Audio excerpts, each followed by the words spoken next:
பெரியவா சரணம். பெரியவா வானொலியின் மாலை நிகழ்ச்சிகள் ஆரம்பமாகின்றன. இன்றைய எமது நிகழ்ச்சிகள் நித்திய குரு பாதுகா பூஜா, ஸ்ரீ ரா கணபதி அவர்கள் எழுதிய புத்தகத்தின் ஒளிவடிவம், ஆன்மீக உரை, மகா பெரியவா மகிமை, உபன்யாசம். பெரியவா சரணம். பெரியவா சரணம். அடுத்த நிகழ்ச்சி நித்திய குரு பாதுகா பூஜை. शुक्लाम्भरधरं विष्णुं शशिवर्णं चतुर्भुजं प्रसन्नवदनं ध्यायेत् सर्वविघ्नोपशान्तये। ममोपात्त समस्त दुरितक्षयद्वार श्री परमेश्वर प्रीत्यर्थं गुरुप्रसाद सिद्ध्यर्थं गुरुप्रीत्यर्थं गुरुपादपूजाम् अद्य करिष्ये। गुरुर्ब्रह्मा गुरुर्विष्णुर्गुरुर्देवो महेश्वरः गुरुः साक्षात् परब्रह्म तस्मै श्रीगुरवे नमः। अपारकरुणा सिन्धुं ज्ञानदं शान्तरूपिणं श्रीचन्द्रशेखरगुरुं प्रणमामि मुदान्वहम्। सदाशिवसमारम्भां शङ्कराचार्यमध्यमाम् अस्मदाचार्यपर्यन्तां वन्दे गुरुपरम्पराम्. எல்லோரும் குருவ பெரிவாளை தியானம் பண்ணிண்டு அர்ச்சனை பண்ணுவோம். அஷ்டோத்திரம். பெரியவா அஷ்டோத்திரம் பல அஷ்டோத்திரங்கள் இருக்கு. அதுல எளிமையா சுலபமா எது இருக்கோ அதை நான் இப்ப சொல்றேன். எல்லோரும் இதை கேட்டுண்டே திருப்பி சொல்ல முடிஞ்சுபா சொல்லி சொல்லி பெரிவாளுக்கு பாதத்துல ஒவ்வொரு புஷ்பத்தை அர்ச்சனை பண்ணலாம். ओम श्री कांची कामकोटि पीठाधीश्वराय नमः। श्रीमत् चंद्रशेखरेन्द्र सरस्वती गुरुभ्यो नमः। संन्यासाश्रम शिखराय नमः। काषाय दंडधारिणे नमः। सर्वपीठापहारिणे नमः। स्वामिनाथ गुरवे नमः। करुणासागराय नमः। जगदाकर्षण शक्तिमते नमः। सर्वचराचर हृदयस्थाय नमः। ओम भक्त परिपालक श्रेष्ठाय नमः। धर्म परिपालकाय नमः। श्री जयेन्द्र सरस्वत्याचार्याय नमः। श्री विजयेन्द्र सरस्वती पूजिताय नमः। शिवशक्ति स्वरूपाय नमः। भक्ताभीष्ट प्रदायकाय नमः। ब्रह्मण्य पोषकाय नमः। ब्रह्म विष्णु शिवैक्य स्वरूपाय नमः। कांची क्षेत्रवासाय नमः। कैलाश शिखरवासाय नमः। स्वधर्म परिपोषकाय नमः। चातुर्वर्ण संरक्षकाय नमः। लोकरक्षण संकल्पाय नमः। ओम ब्रह्मनिष्ठापराय नमः। सर्वपापहराय नमः। धर्मरक्षक संतुष्टाय नमः। भक्तार्पितधन स्वीकर्त्रे नमः। सर्वोपनिषत् सारज्ञाय नमः। सर्वशास्त्रगम्याय नमः। सर्वलोक पितामहाय नमः। भक्ताभीष्ट प्रदायकाय नमः। ब्रह्मण्य पोषकाय नमः। नानाविध पुष्पार्चितपदाय नमः। रुद्राक्ष क्रीडधारिणे नमः। भस्मोद्दोलित विग्रहाय नमः। सर्वज्ञाय नमः। सर्वचराचर व्यापकाय नमः। अनेक शिष्य परिपालकाय नमः। मनश्चाञ्चल्य निवर्तकाय नमः। अभयहस्ताय नमः। भयापहाय नमः। यज्ञपुरुषाय नमः। यज्ञानुष्ठान रुचिप्रदाय नमः। यज्ञसम्पन्नाय नमः। यज्ञसहायकाय नमः। यज्ञफलदाय नमः। यज्ञप्रियाय नमः। उपमानरहिताय नमः। स्फटिक तुलसी रुद्राक्ष हारधारिणे नमः। चातुर्वर्ण समदृष्टये नमः।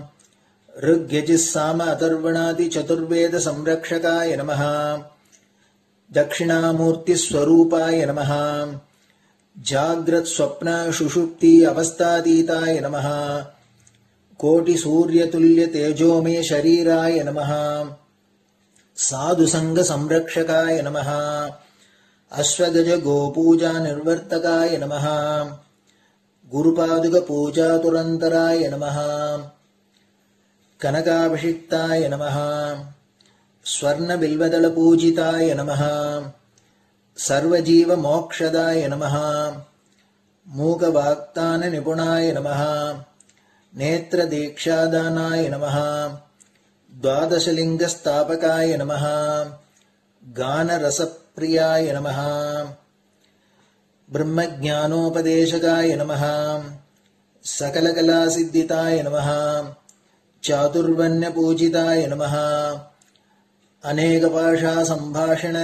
कोविताय नमः अष्टसिद्धिप्रदायकाय नमः ओम श्री शारदामठ सुस्थिताय नमः नित्यान्नदान सुप्रीताय नमः प्रार्थना मात्र सुलभाय नमः पादयात्रा प्रियाय नमः नानाविध मतपंडिताय नमः श्रुति स्मृति पुराणज्ञाय नमः देव यक्ष किन्नर किंपुरुष पूज्याय नमः श्रवणानंदकर कीर्तये नमः दर्शनानंदाय नमः अद्वैतानंद भरिताय नमः अव्याच करुणामूर्तये नमः शैव वैष्णवादि मान्याय नमः श्री शंकराचार्याय नमः दंड कमंडलूहस्ताय नमः वीणा मृदंग सकलवाद्य नाथस्वरूपाय नमः रामकथा रसिकाय नमः वेद वेदांग आगमादि सकलकला सतस्प्रवर्तकाय नमः हृदय गुहाशयाय नमः शतरुद्रीय वर्णितस्वरूपाय नमः केदारेश्वरनाथाय नमः अविद्यानाशकाय नमः निष्काम कर्मोपदेशकाय नमः लघुभक्ति मार्गोपदेशकाय नमः लिंगस्वरूपाय नमः सालग्राम सूक्ष्मस्वरूपाय नमः कालड्यां शंकर कीर्तिस्तंभ निर्माणकर्त्रे नमः जितेन्द्रियाय नमः शरणागत वत्सलाय नमः श्रीशैल शिखरवासाय नमः डमरुकनाद विनोदाय नमः वृषभारूढ़ाय नमः दुर्मद नाशकाय नमः आभिचारिक दोषहर्त्रे नमः मिताहाराय नमः मृत्युविमोचक शक्त्याय नमः श्री चक्रार्चन तत्पराय नमः दासानुग्रह कारकाय नमः अनुराधा नक्षत्र जाताय नमः सर्वलोकख्यातशीलाय नमः वेंकटेश्वर चरण पद्म षट्पदाय नमः श्री महात्रिपुर सुंदरी समेत श्री चंद्रमौलीश्वर पूजा प्रियाय नमः श्रीमच्चंद्रशेखरेन्द्र सरस्वती सद्गुरु परब्रह्मणे नमः गुरुभ्यो नमः परमगुरुभ्यो नमः परमेष्टिगुरुभ्यो नमः परात्परगुरुभ्यो नमः गुरुपरम्पराभ्यां नमः गुरुपादुकाभ्यां नमो नमः அடுத்தது ஊதுபத்தி இருந்தா அதை காமிச்சு தூபம், நெய் தீபம் இருந்தா காமிச்சு அதை நெய் தீபம் தீபம் காமிச்சுட்டு நெய்வேத்தியம் வெத்தலைப்பாக்கு பழம் இதுலேருந்து ஆரம்பிச்சு அவளுக்கு எது சௌரியமோ அதுபடி நைவேத்தியம் பண்ணலாம். அதுக்கு அடுத்தது கற்பூர ஹாரத்தி பண்ணி எல்லோரும் பிரதட்சிண நமஸ்காரம் பண்ணி பெரியவாள்கிட்ட பிரார்த்தனை பண்ணிண்டு எல்லோரும் க்ஷேமமா இருக்கணும், லோகம் பரம மங்களமா சௌக்கியமா இருக்கணும், எல்லோரும் வியாதி வெக்க இல்லாத ஆயுராரோக்கிய ஐஸ்வர்யத்தோட சாந்தம் அமைதியோட ஞான வைராக்கியத்தோட எல்லோரும் நல்லவர்களாயிருந்து நன்மையை அடையணும்னு பிரார்த்தனை பண்ணி இந்த பூஜையை தினம் செய்யலாம். குரு பிரம்மா குரு விஷ்ணுர் குரு தேவோ மகேஸ்வரः गुरुः साक्षात् परब्रह्म तस्मै श्रीगुरवे नमः। अपारकरुणासिन्धुम् ज्ञानदम् शान्तरूपिणम् श्रीचन्द्रशेखरगुरुम् प्रणमामि मुदान्वहम्। सदाशिवसमारम्भाम् शङ्कराचार्यमध्यमाम् अस्मदाचार्यपर्यन्ताम् वन्दे गुरुपरम्पराम्. குரு பாதபூஜை நிறைவடைஞ்சது. பெரியவா சரணம். பெரியவா சரணம். பெரியவா வானொலியில் நேயர்கள் அடுத்து கேட்க இருப்பது ஸ்ரீ ரா கணபதி அவர்கள் எழுதிய புத்தகத்தின் ஒளி வடிவம்.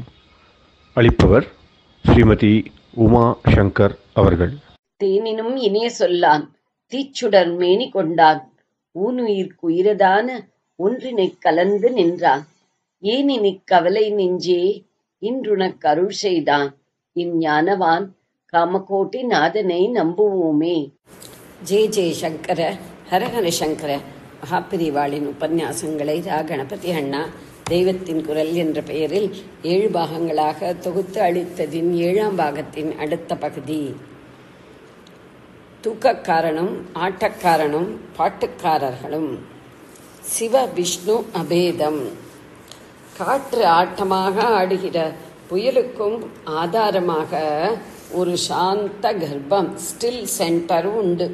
அணுவுக்குள்ளும் ஒரு ஸ்டில் சென்டரை சுற்றியே மகா வேக ஆட்டம் நடப்பதாக சொல்கிறார்கள். அப்படியே தனக்கு உள்ளே இருக்கிற ஆடாத அசையாத சத்தியஸ்திதியையே அந்த ஆட்டக்காரன் வெளியிலே ஞானாகாசமாகவும் தூக்கக்காரன் தன்னுடைய மௌன நித்ரையாகவும் தெரிவிக்கிறார்கள். கோயில் என்றே சைவர்கள் சொல்வது ஆட்டக்காரனின் சிதம்பரத்தை தான். வைஷ்ணவர்கள் கோயில் என்று மட்டும் சொன்னால் அது தூக்கக்காரனின் ஸ்ரீரங்கம்தான். 2 இடத்திலும் டான்ஸ் தியேட்டர் என்கிற அர்த்தம் கொடுக்கும் சபை என்றும் ரங்கம் என்றும் தான் அவர்களுடைய சந்நிதிகளுக்கு தனிப்பெயரும் கொடுத்திருக்கிறார்கள். நம்முடைய பூர்வீகர்கள் அந்த 2 பேரும் ஒருத்தனேதான் என்று நன்றாக தெரிந்து கொண்டிருந்தார்கள் என்பதையே இது காட்டுகிறது. அந்த 2 பேருக்கும் விசேஷமான திருநாள்கள் இந்த தனுர்மாசத்திலேயே தான் வருகிறது. 2 பேருக்குமான திருப்பாவை திருவம்பாவை பாராயணமும் இந்த மாசத்திற்கென்றே ஏற்பட்டிருக்கிறது. சிவவிஷ்ணு அபேதத்தை போக்கி ஐக்கியத்தை இப்படி காட்டும் பெரிய சிறப்பால் தான் தனுர்மாசத்திற்கு இத்தனை விசேஷம். மாசானாம் மார்கசீர்ஷோக அகம். மாசங்களுக்குள்ளே நான் மார்கழியாக இருக்கிறேன். கீதை 10வது அத்தியாயம் 35வது ஸ்லோகம் என்று பகவான் கூறும்படியான தனிச்சிறப்பு ஏற்பட்டிருக்கிறது என்று தோன்றுகிறது. தனுர்மாசம் மார்கழி. தனுர்மாசம் என்றும் மார்கழி என்று தமிழில் திரிந்து வந்திருக்கிற மார்கசீர்ஷம் என்றும் 2 பெயர். ஏனென்றால் வருஷத்தை கணக்கு பண்ணுவதில் 2 விதங்கள் இருக்கின்றன. அவற்றில் சௌரமாசம் என்பது சூரியனை வைத்து பண்ணினது. 12 ராசிகளில் ஒவ்வொன்றுக்கும் ஒரு மாசமாக சூரியன் தாண்டிக்கொண்டே போய் ஒரு வருஷம் பூர்த்தியானவுடன் மறுபடி ஆரம்பித்த ராசிக்கே வருகிற மாதிரி பூமி அதை பிரதட்சிணம் பண்ணிக்கொண்டு போகும்போது தோன்றும். வாஸ்தவத்தில் சூரியன் இருந்தபடிதான் மத்தியில் இருப்பது. பூமிதான் அதை சுற்றி கொண்டே போய் ஒரு வருஷம் ஆனதும் ஆரம்பித்த இடத்திற்கே வருவது. ஆனால் பார்வைக்கு மாறுதலாக தெரியும். பூமியின் அந்த ஒரு சூரிய பிரதட்சிணம் மாசத்திற்கு ஒரு ராசி வீதம் நடந்து 365 நாளில், அதாவது ஒரு வருஷத்தில் 12 ராசியையும் கவர் பண்ணி விடுகிறது. இவ்வாறு உள்ளபடியே வைத்துக் கொண்டாலும் ஒரு ராசிக்கு வருஷத்தில் 12இல் ஒரு பங்கான காலம் பிடிக்கிறது என்ற ஃபேக்ட் நிற்கிறது. ஒவ்வொன்றின் பெயரிலுமாக முதல் மாசத்தை மேஷம் என்கிற ராசியில் ஆரம்பித்து அதற்கு மேஷ மாசம் என்று பெயர் கொடுத்து அப்படியே வரிசையாக சொல்லிக் கொண்டு போகிற போது 9வது மாசம் தனுர் ராசியாக அமைவதால் அதற்கு தனுர் மாசம் என்று பெயர். இன்னொரு வித கணக்குக்கு சாந்திரமானம் என்று பெயர். சந்திரனை வைத்து கணக்கு பண்ணுவதால் அப்படி பெயர். அதன்படி ஒரு கிருஷ்ணபட்சம் பிளஸ் ஒரு சுக்லபட்சத்திற்கு எத்தனை நாள் பிடிக்கிறதோ அது ஒரு மாசம். பெரும்பாலும் ஒரு கிருஷ்ணபட்ச பிரதமையிலிருந்து அடுத்த கிருஷ்ணபட்ச பிரதமை என்றே சாந்திரமானக்காரர்கள் அனுசரிக்கிறார்கள். வடக்கே ஒரு பௌர்ணமியிலிருந்து அடுத்த பௌர்ணமி வரை ஒரு மாசம் என்று வைத்துக் கொள்வதும் இருக்கிறது. தமிழ் தேசத்தில் இந்த சாந்திரமான வழக்கே ரொம்ப காலத்துக்கு முன்னால் இருந்ததால் தான் மாசத்திற்கே திங்கள் என்று சந்திரனின் பெயரை கொடுத்திருக்கிறது. இதில் எந்த நட்சத்திரம் ஒரு பௌர்ணமி அன்று சந்திரனுக்கு கிட்டே இருக்கிறதோ அதன் பெயரையே அந்த மாசத்திற்கு பெயராக வைத்திருக்கிறது. சித்ரா நட்சத்திரம் பூர்ணிமை சந்திரனுக்கு கிட்டேயுள்ள மாசம்தான் சித்திரை. வைசாகம் அப்படி இருப்பது வைகாசி. தமிழில் அந்த நட்சத்திர பெயர்கள் ரொம்பவும் ரூபபேதம் உருமாற்றம் அடைந்து புரோஷ்டபதி என்ற நட்சத்திர பெயரிலான மாசம் புரட்டாசி, ஸ்ராவண நட்சத்திர மாசம் ஆவணி, தைஷ்யம் என்பது தை என்று இப்படியெல்லாம் ஆகியிருப்பதில்தான் மார்கசீர்ஷம் என்பது மார்கழி என்றாகி இருக்கிறது. தாரகை மண்டலத்தில் நட்சத்திரங்கள் என்று பிரதானமாக இருக்கிற 27 ராசிக்கு 2.25 நட்சத்திரம் வீதம் 12 ராசிகளில் கவராகி விடுகின்றன. ஒரு பூர்ணிமை நட்சத்திரத்திற்கு அடுத்த பூர்ணிமை நட்சத்திரம் 2.25 நட்சத்திரம் தள்ளி அடுத்த ராசியைச் சேர்ந்ததாக இருக்கும். இப்படி இருப்பதால் இங்கேயும் 12 பூர்ணிமைகளில், அதாவது 12 மாசத்தில் ஒரு வருஷ காலம் பூர்த்தியாகி விடுகிறது. மல மாசம், அதிக மாசம் என்று ரொம்ப டீட்டெயிலில் போகாமல் சொல்லிக் கொண்டு போகிறேன். சௌரமானப்படி மேஷ மாசம் என்பது இங்கே சித்திரை மாசம், ரிஷப மாசம் என்பது வைகாசி மாசம். இப்படியே சௌரமான தனுர் மாசம்தான் சாந்திரமான மார்கசீர்ஷமாகிற மார்கழி.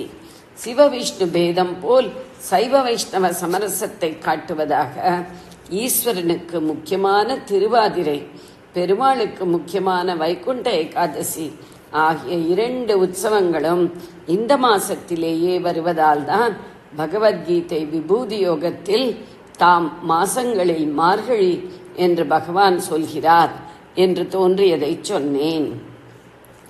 கிறிஸ்துவும் சிவவிஷ்ணுக்களும் அந்த 2க்கும் நடுவிலேயே இன்றைக்கு கிறிஸ்துமஸ் உரை நிகழ்ந்தது. 1966 வைகுண்ட ஏகாதசியான டிசம்பர் 23க்கும் திருவாதிரையான அம்மாத 27, 28க்கும் இடையிலுள்ள 25ஆம் தேதி என்று வாசகருக்கு மீண்டும் நினைவூட்டுகிறோம். இன்றைக்கு கிறிஸ்துமஸ்.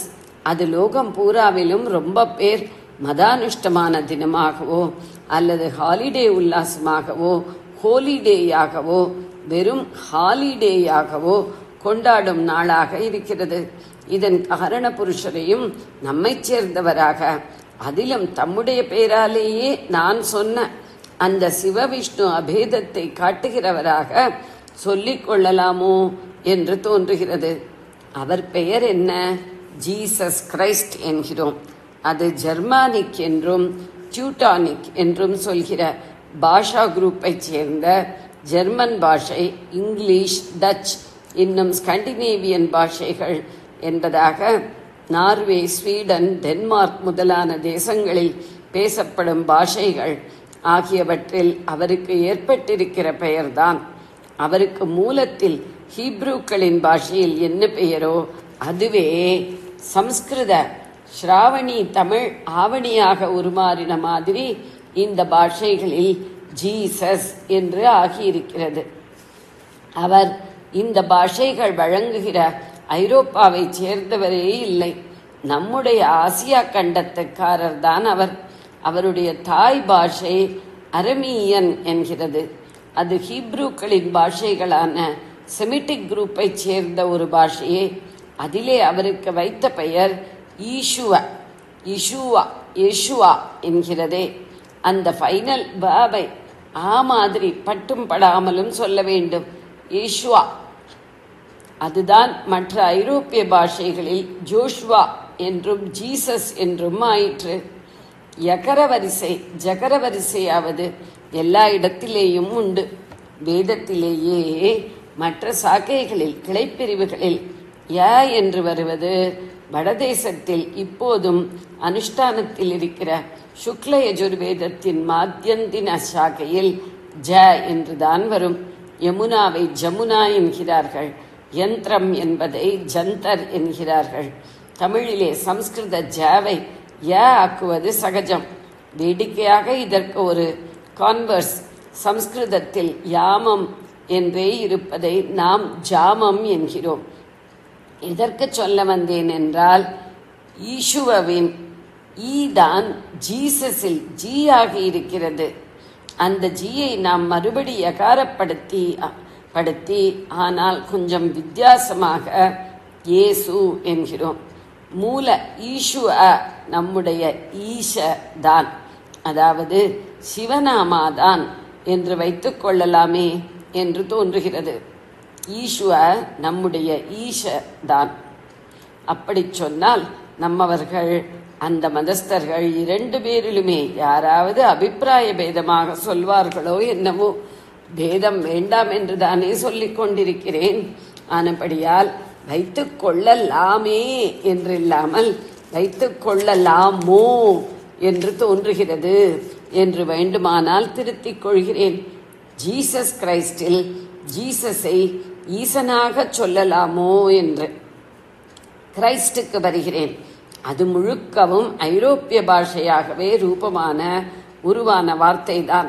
நாம் பட்டாபிஷேகம் என்று விசேஷமாக அபிஷேகம் பண்ணுகிறோமோ இல்லையோ, மங்களஸ்தானம் என்று தலைக்கு தைலம் வைத்து அப்படி பண்ணுகிறது. இதே மாதிரி எல்லா தேசங்களிலும் மத சாஸ்திர பூர்வமாக தைலம் தேய்ப்பதாக இருந்திருக்கிறது. அப்புறம் ஸ்நானம் பண்ணுவிக்கிறது இல்லை, தைலம் தேய்த்து மட்டும் நிறுத்தி விடுவது. கொஞ்சமாக பூசுவதால் அதுவே உள்ளே போய்விடும். அதற்கு அனாயிண்ட் பண்ணுவது என்பது பெயர். ஈஸ்வரனே அந்த மாதிரி சில பேரை லோகோத்தாரணம் பண்ணுவதற்காக அனாயிண்ட் பண்ணி, அதாவது பட்டாபிஷேகம் பண்ணி மெசையா என்று அனுப்புவதாக சொல்வார்கள். ஹீப்ரு மேஷியா இங்கிலீஷில் மெசையா ஆயிற்று. அதற்கே ஐரோப்பிய பாஷையான கிரீக்கில் இருக்கிற பெயர் கிரைஸ்டோஸ் என்பது. அதனடியாகத்தான் இங்கிலீஷ் முதலான பாஷைகளில் கிரைஸ்ட் என்ற வார்த்தை ஏற்பட்டது. ஜீவ சமூக உத்தாரணத்திற்கென்றே ஈஸ்வரன் அனாயிண்ட் பண்ணி அனுப்பினவரே ஜீசஸ் என்கிற நம்பிக்கையுள்ள மதஸ்தர்கள் அவரொருத்தவரையே குறிப்பாக அப்படி சொல்வதாக வைத்துக் கொண்டிருக்கிறார்கள். ஜீசஸுக்கு ஈச சம்பந்தம் காட்டின மாதிரி இந்த கிரைஸ்டுக்கு கிருஷ்ண சம்பந்தம் காட்டினால் என்ன என்று தோன்றுகிறது. கிருஷ்ணனை நாம் கிஷ்டன், கிட்டன், கிருட்டினன் என்றெல்லாம் சொல்கிறோமோ இல்லையோ, இந்த மாதிரி கிறிஸ்டன் என்றும் தான் சொல்லலாம். முடிவிலே சொல்லும் அன் விகுதி தமிழில் தான் உண்டு. நாம் ஈஸ்வரன் என்பது வடக்கத்திக்காரர்களுக்கு ஈஸ்வர் தான். நம் சங்கரன், ராமன் எல்லாமே சங்கர், ராம் என்று படித்தான். வர வர இங்கேயும் அதுவே ஃபேஷனாகி வருகிறது. அது இருக்கட்டும், அன்விகுதி போய்விட்டால் கிறிஸ்டன் ஆன கிருஷ்ணன் என்ன ஆவான்? கிறிஸ்ட் என்றுதானே ஆவான். சிவ சம்பந்தமானது சைவம், விஷ்ணு சம்பந்தமானது வைஷ்ணவம் என்று ஆரம்ப இகாரம் ஐகாரமாகிற மாதிரி கிறிஸ்து சம்பந்தமானது கிரைஸ்ட் என்றே ஆகும். அப்படித்தானே ஆகக்கூடி ஜீசஸ் கிரைஸ்ட் ஈக்குவல் டு ஈச கிருஷ்ணன். நெடுநேரம் தாமும் சிரித்து உடனிருந்தோரையும் சிரிக்க வைத்துவிட்டு ஸ்ரீசரணர் தொடர்கிறார். இப்படியாகத்தானே சிவவிஷ்ணு அபேதம் காட்டுகிற மாசத்திலே அந்த 2 பேருக்குமான திருநாள்களுக்கு மத்தியிலே வருகிற கிறிஸ்துமஸ் பண்டிகையின் காரண புருஷர் தம்முடைய பெயரிலேயே ஈஸ்வரன் என்று சொல்லப்படும் சிவன், விஷ்ணுவின் பூர்ணாவதாரமான கிருஷ்ணன் ஆகிய 2 பேரின் பெயர்களையும் பேதம் பார்க்காமல் ஒன்று சேர்த்து வைத்துக் கொண்ட மாதிரி காட்டுகிறார் என்று சமய சமரசத்தை மேலும் கொஞ்சம் நீட்டி பார்க்கலாமோ என்று தோன்றிற்று. தோன்றினதை சொன்னேன். ஜெய ஜெய சங்கர, ஹர ஹர சங்கர. பெரியவா சரணம். இந்நிகழ்ச்சியின் அடுத்த பகுதி நாளை மாலை இதே நேரத்தில் ஒளிபரப்பாகும். பெரியவா சரணம். பெரியவா சரணம். பெரியவா வானொலியில் நேயர்கள் அடுத்து கேட்க இருப்பது திரு கவிக்கண்ணன் அவர்களின் ஆன்மீக உரை. பெரிவாச்சரணம். ராம் ராம். ஸ்ரீ குருப்யோ நமः. ஜெய ஜெய சங்கர ஹர ஹர சங்கர. பெரியவா வானொலி நேயர்கள் அனைவருக்கும், மகா பெரியவாவுடைய பக்தர்கள் அனைவருக்கும் அடியேன் கவிக்கண்ணனின் அன்பு கலந்த நல்வாழ்த்துக்கள். ராம் ராம். ஜெய ஜெய சங்கர ஹர ஹர சங்கர. ஸ்ரீ குருப்யோ நமः. நம்ம சின்ன நாமாவளியோட இன்னைக்கு கருணை மாமுகில் காஞ்சி மகானை பத்தி நினைவு கூறுவோம்.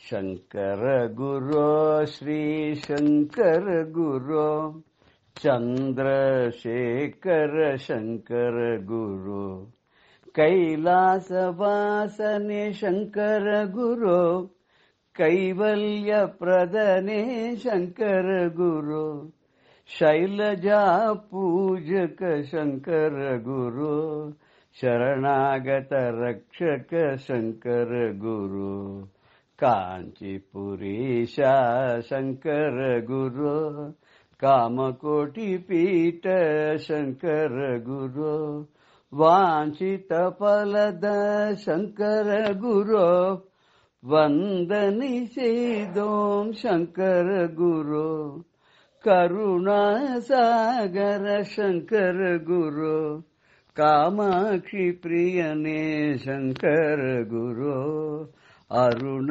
ಸಮಾನನೇ ಶಂಕರ ಗುರು ஆதரித்தருள்வாய் ಶಂಕರ ಗುರು மருளை நீ கெடும் ಶಂಕರ ಗುರು மாதவ சீலனே ಶಂಕರ ಗುರು அருளை பொழிந்திடும் ಶಂಕರ ಗುರು ஆனந்த ரூபனே ಶಂಕರ ಗುರು ಶಂಕರன் வடிவே ಶಂಕರ ಗುರು ಸಂಗೀತ ಪ್ರಿಯನೇ ಶಂಕರ ಗುರು ಮಂಗಳಮೂರ್ತಿಯೇ ಶಂಕರ ಗುರು மலரடி சரணம் ಶಂಕರ ಗುರು ಶಂಕರನ್ வடிவே ಶಂಕರ ಗುರು ಸಂಗೀತ ಪ್ರಿಯನೇ ಶಂಕರ ಗುರು ಮಂಗಳಮೂರ್ತಿಯೇ ಶಂಕರ ಗುರು மலரடி சரணம் ಶಂಕರ ಗುರು ಶಂಕರ ಗುರು ஸ்ரீ ಶಂಕರ ಗುರು ಚಂದ್ರಶೇಖರ ಶಂಕರ ಗುರು ಶಂಕರ ಗುರು ಶ್ರೀ ಶಂಕರ ಗುರು ಚಂದ್ರಶೇಖರ ಶಂಕರ ಗುರು ಶಂಕರ ಗುರು ಶಂಕರ ಗುರು. இப்ப நம்ம பாடினோம்னா மனசுக்கு எவ்வளவு சந்தோஷமா இருக்கு. காத்தால எழுந்தவொன்னு 4 நாமாவளி சொல்லிட்டு இன்னைக்கு நாள் நல்ல நாள், இன்னைக்கு இனிமையாக இருக்க போறது, ஏ குருநாதா எனக்கு உன்னுடைய கருணையை உன்னுடைய அருளை பொழிவாயாக அப்படின்னு வேண்டிட்டு எழுந்தோம்னா அன்னைக்கு நாள் முழுக்க ஜெலு ஜெலு ஜெலு ஜெலுன்னு எவ்வளவு சந்தோஷமா இனிமையா சந்தோஷமா போகும் இல்லையா? பெரியவாளை நினைச்சுட்டா அந்த அருள் மழை, அந்த கருணை முகில் நமக்கு அருள்ங்கிற மழையை கொட்டோன்னு கொட்டாத. இதுக்காக நம்ம காத்துருந்து அங்க போய் இங்க போய் அலையறத விட இருக்கும் இடத்தை விட்டு இல்லாத இடம் தேடி எங்கெங்கோ அலைகின்றார் ஞான தங்கமே அப்படின்னு நம்ம இருக்கிற இடத்துல பெரியவாளை நினைச்சுட்டானா நம்ம மனசுக்குள்ளேயே அவர் தோன்றி நமக்கு அருள் மழை பண்ணுவார் இல்லையா? ஆனா அதுக்காக நம்ம அப்படியே இருந்துட முடியாது. பெரியவா தரிசனம் பார்க்கணும்னு நம்ம போயும் ஆகணும். போய் பார்த்து அதிர்ஷ்டானத்தோடான் தரிசனம் பண்ணலாம். ஊர் இருக்கே மணிமண்டபத்தில் தரிசனம் பண்ணலாம். இப்ப மயிலாப்பூர்ல பெரியவா எழுந்தருள போறோம், அங்க தரிசனம் பண்ணலாம். எல்லா இடத்துலயும் பெரியவாளை தரிசனம் பண்ணலாம். அந்த தரிசன பாக்கியம்ங்கிறது கூட எல்லாருக்கும் கிடைச்சுடாது. அதுக்கு கூட ஒரு புண்ணியம் பண்ணியிருந்தாதான் கிடைக்கும். ஒரு பாட்டி, அது பாட்டிக்கு கொஞ்சம் ரொம்ப தள்ளாம வந்துடுத்து. ஆனா தவறாத வாரம் போய் பெரியவாளை தரிசனம் பண்ணுவா. யாரையும் தொந்தரவு பண்ண மாட்டா. அந்த பாட்டி எல்லாருக்கும் தெரியும் வரான்னு. ஆனா ஒருத்தரையும் தொந்தரவு பண்ணாத அந்த பாட்டி என்ன பண்ணுவா, கியூல நின்று அப்படியே வரிசையா எல்லாரும் போய் பார்க்கும்போது தானும் போய் பார்த்துட்டு போயிட்டே இருப்பா. ஒரு நாள் என்ன ஆச்சுன்னாக்கா பாட்டிக்கு கொஞ்சம் கண்ணு கொஞ்சம் மங்கலா ஆயிடுச்சு. வேறேச்சா போயிட்டு அந்த கியூல நின்று பார்க்கணும்னு தரிசனம் பண்ணணும் காத்துட்டு இருக்கா. உள்ள பெரியவா யாரோ முக்கியமான பிரமுகா யாரோ வந்திருக்கா போல் இருக்கு. அவளோட ரொம்ப தீவிரமா ஏதோ ஆலோசனை பண்ணிட்டே இருக்கா. ரொம்ப நேரம் ஆச்சு. ஆனா பாட்டி ரொம்ப ரெஸ்ட்லெஸ் ஆயிட்டா. பாட்டி என்ன புலம்ப ஆரம்பிச்சிட்டா. என்னப்பா சங்கரா, என்ன இன்னைக்கு தரிசனம் கொடுக்க மாட்டியா? பாட்டி இன்னைக்கு என்ன இப்படி கதற வைக்கிறியே, அழ வைக்கிறியே? நான் வெயில்ல நின்றுட்டு இருக்கேனே, வாடின்னு இருக்கேனே, உனக்கு தெரியலையா? எனக்கு கொஞ்ச நேரம் ஆனா பசி வந்துடுமே, நான் என்ன பண்ணுவேன்? வீட்டுல இருக்கிறவா வேற கவலைப்படுவாளே, உன்னை பார்க்கணும்னு அங்கேருந்து ஓடி வந்தா இந்த மாதிரி வெயில்ல கியூல என்ன நிக்க வச்சு படுத்துறியே அப்படின்னு புலம்பிண்டே கிடக்கா. யாரோ ஒருத்தர் பாவம் இந்த பாட்டி அடிக்கடி வாரம் வராளா. பெரியவாளும் ரொம்ப ஆசையோட அவருக்கு தீர்த்தெல்லாம் கொடுத்து எல்லாம் பண்றாளா. சரி உள்ள போய் சொல்லி வைப்போமே எதுக்கும் அப்படின்னு சொல்லிட்டு உள்ள போய் பெரியவா கிட்ட காதோட இந்த மாதிரி பாட்டி ரொம்ப ரொம்ப வருத்தப்படுறா. ரொம்ப நேரமா 1 மணி நேரமா கியூல நின்று இருக்கா. தள்ளாத பாட்டி, உங்களை பார்க்கணும்னு காத்துன்னு இருக்கா அப்படின்னு சொன்னோன்னே பெரியவா என்ன பண்ணா, அந்த பிரமுகாவோட பேஷண்ட் இருக்காள் இந்த ஆலோசனை இருந்து 1 நிமிஷம் எழுந்து விட்டா. தெரிங்கோ, நான் ஒரு 5 நிமிஷத்துல வரேன் அப்படின்னு சொல்லிட்டு கிடுகிடுன்னு பெரியவா வெளியில வந்து விட்டாளாம். வெளியில வந்துட்டு பெரியவா ஓடி வரா, எழுந்து வரா, எங்க போறா, ஏது பண்றா, யார பார்க்க போறா ஒன்னும் தெரியல. எல்லாருக்கும் ஒருத்தருக்கு ஒரே சஸ்பென்ஸா இருக்கா. அந்த பெரியவா என்ன பண்ணா, நேரம் அந்த பாட்டி கிட்ட வந்தா. பாட்டி கிட்ட வந்து, என்ன பாட்டி ரொம்ப கஷ்டமா இருக்கா அவனுக்கு, ரொம்ப நேரமா நிக்கிறியா, உன்னை காக்க வச்சுட்டேனா, என்ன மன்னிச்சுக்கோ பாட்டி, சரி உன்னை என்ன பாரு, உனக்கு தெரியுறதோ பாரு அப்படின்னு கருணையோட கேட்டா, எனக்கு தெரியலையேடாப்பா, கண்ணு மங்கலா இருக்கப்பா, உன் முகமே எனக்கு தெரியலையே அப்படின்னு பாட்டி சித்த எப்படி வா அப்படின்னு சொல்லி இந்த மேல போட்டு இந்த தடுக்கு கூரையில இருந்து வெளியில வந்து இந்த வெயில் கிட்ட வந்து பெரியவா தன் முகத்தை அந்த வெயிலுக்கு நேர காமிச்சு, இப்ப பாரு பாட்டி, என்னோட முகம் நன்னா தெரியுதா உனக்கு, நன்னா பாத்தியா, தரிசனம் பண்ணிண்டியா, சரி உனக்கு நான் பிரசாதம் கொடுக்க சொல்றேன், நான் இன்னைக்கு ஒரு மீட்டிங்ல இருக்கேன், கொஞ்சம் நேரம் ஆகும், நீ காத்துன்னு இருக்க வேண்டாம், நீ பிரசாதம் வாங்கிட்டு கிளம்பிடுன்னா நீ போயிட்டு மடத்துல சாப்பிட்டுட்டு நீ கிளம்பி போயிட்டேரு, உன்னை ரொம்ப நேரம் காக்க வச்சதுக்கு ரொம்ப வருத்தப்படுறேன் பாட்டி அப்படின்னு சொல்லிட்டு, உனக்கு என்ன வேணும், தயங்கி நிக்கிறியே கிளம்பாத அப்படின்னு கேட்டாலாம் பெரியவா. பாட்டி சொன்னாலாம், இப்படியே தினம் வந்து நான் கியூல நின்று உன்னை பார்த்துட்டு இருக்கேன்ப்பா, எத்தனை நாளைக்கு இந்த தள்ளாத வயசுல என்னால முடியும்னு எனக்கு தெரியல, வர முடியும்னு தெரியல, பார்க்க முடியும்னு தெரியல, தினம் ஒன்னாலும் இந்த மாதிரி வெளியில வந்து வெயில நின்று உன்னுடைய முகத்தை திருமுகத்தை காமிச்சு அந்த தாமரை வாடுறது எனக்கு பிடிக்கல, எத்தனை நாளைக்கு நடக்கிறது, எனக்கு சீக்கிரமா உன்னோட திருவடியில என்ன சேர்த்துட மாட்டியா அப்படின்னு கேட்டாலாம்.